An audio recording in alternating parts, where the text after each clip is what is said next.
러시아의 우크라이나 침략을 계기로 일본 내에서 방위력 증강을 요구하는 목소리가 더 커진 가운데 일본 정부는 선제 공격 능력이라는 논란을 빚고 있는 적기지 공격 능력 보유를 향해 나아가고 있습니다. 3일 교도통신에 따르면 일본 정부가 국가안전보장 전략 등 안보와 관련된 3가지 정보 문서 개정 작업을 위해 실시한 전문가 의견 청취에서 적기지 공격 능력 보유를 요구하는 쪽이 다수를 점한 것으로 파악됐습니다. 적기지 공격 능력은 탄도미사일 발사 기지를 비롯한 적국의 기지나 군사 거점을 폭격기나 순항 크루즈 미사일 등으로 공격해 파괴하는 능력입니다. 적이 일본을 공격하기 직전에 기지를 타격해 무력화하는 등의 시나리오를 염두에 둔 개념으로 현재 일본 정부는 전문가 의견을 청취하며 적기지 공격 능력 보유 여부를 논의 중입니다. 야치쇼타로 기타무라 시게루 전 국가안전보장국장, 모리모토 사토시 전 방위상 등 3명이 적기지 공격 능력 보유가 필요하다는 일치된 의견을 표명했으며 전수 방위 개념에 구애될 필요가 없다는 발언이나 대담하게 정책이나 제도를 재검토해야 한다는 주장 등이 참가자로부터 제기됐습니다.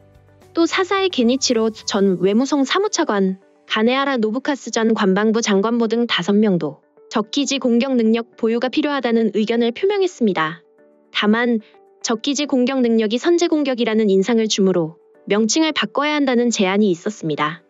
오리키 류이치 전 통합망 요장, 구로에데스로 전 방위성 사무차관 등 방위성 자위대 출신 5명은 적기지 공격 능력 보유에 찬성했고 유사시 미군이 도착할 때까지 자위대가 시간적 공간적 공백을 메울 필요가 있다는 인식을 표명했습니다.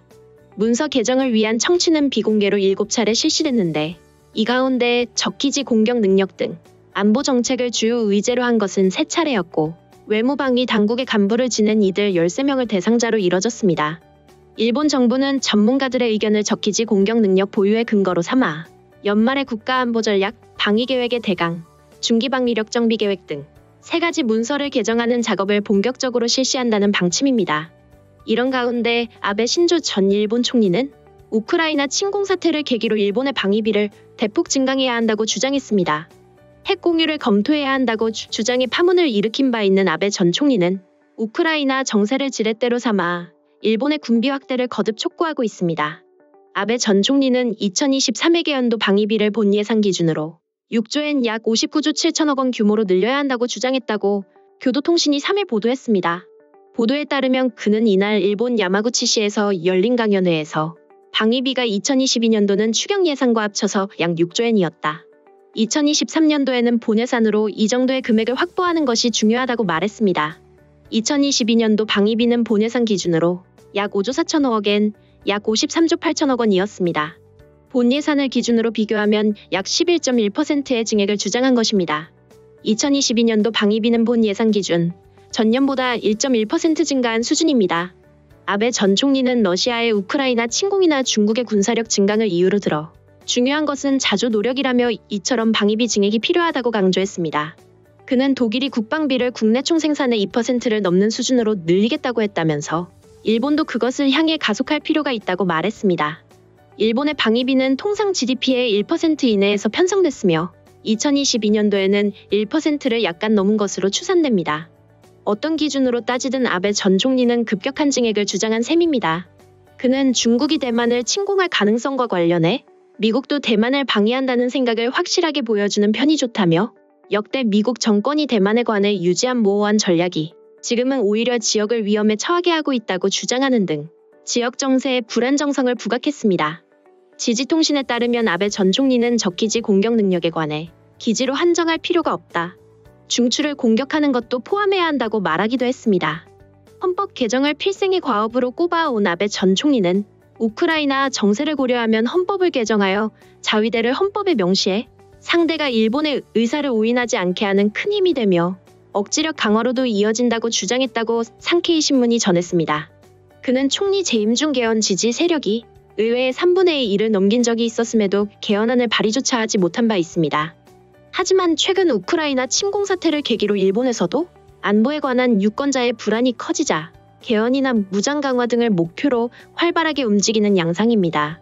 아베 전 총리는 러시아가 우크라이나를 침공한 직후인 2월 하순에는 일본도 핵 공유 정책을 논의할 필요가 있다고 주장했습니다. 독일, 이탈리아, 네덜란드, 벨기에, 터키 등이 북대서양 조약기구 일부 회원국이 미국의 핵무기를 반입해 미국과 공동 운용하고 있는데 일본도 이런 방안을 논의하자는 것입니다. 기시다 후미오 총리가 비핵 3원칙에 비춰보면 일본에서 핵 공유는 용인되지 않는다고 진화를 시도했으나 핵 공유를 논의해야 한다는 주장이 정치권을 중심으로 끊이지 않고 있습니다.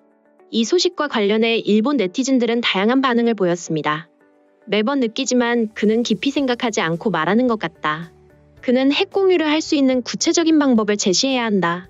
그러나 그는 핵 공유를 이룰 구체적인 방법은 말하지 않을 것이고 알지 못할 것이며 자신이 하지 못한 것에 대한 반성도 없을 것이고 실행할 책임감도 없다.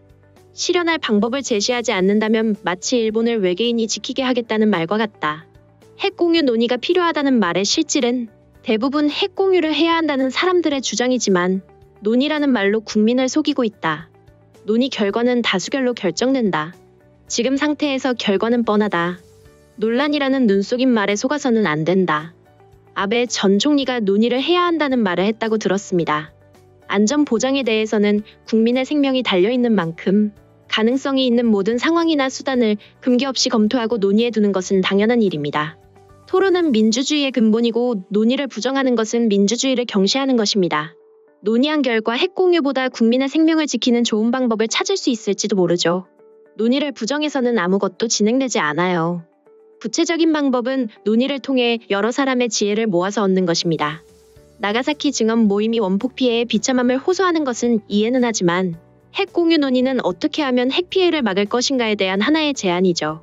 세계의 현실을 무시하고 이를 비난하는 것은 안전보장 논의에 대한 의견이 아니라 감정론으로 봉인하려는 다른 차원의 압력일 뿐이죠. 전쟁은 상대방이 어떻게 공격해 오느냐에 따라 대응은 달라집니다. 그것을 무시하고 전쟁 반대라는 말로는 막을 수 없습니다. 일본이 핵을 가진다고 한다면 미국과의 공유가 가장 현실적이듯이 한국도 핵을 가진다고 하면 미국과의 공유밖에 없겠지요. 단지 일본과 한국은 관계 유지가 어렵기 때문에 미국에서 일본, 미국에서 한국이라는 개별의 쉐어링이 될 것입니다.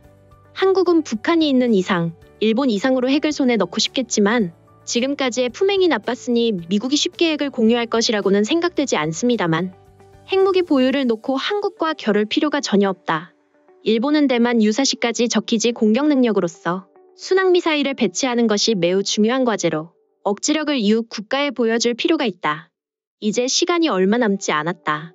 그 후 탑재할 탄두 개발에 대해서는 국내의 논의를 포함해 시간을 끌면 된다고 생각한다. 왜 일본의 핵무장에 대해 인접국과 협의해야 할 필요가 있는 건지? 가릴 것 없이 핵 개발을 추진해야 한다. 그래야 미국도 핵 쉐어링에 대해 검토할 것이다. 우크라이나처럼 자국이 먼저 자국에서 방위한다는 기계를 보여줘야 한다. 이론은 지당하다고 생각하지만 부추기고 있다.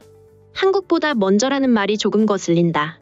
일본도 핵 쉐어링을 하는 것은 좋다고 생각한다만 왜 한국에 뒤처지기 싫은 것처럼 말하는 것인지 모르겠네.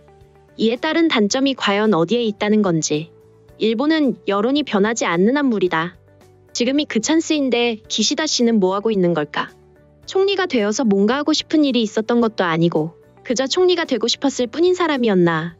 그리 생각하니 아쉽다. 지금까지 관련 소식을 접한 일본 네티즌들의 반응이었습니다. 오늘 내용이 도움이 되셨다면 구독과 좋아요, 알림 설정 부탁드리겠습니다. 세상의 소식을 전하는 월드리뷰는 계속해서 달려나가겠습니다. 시청해주셔서 감사합니다.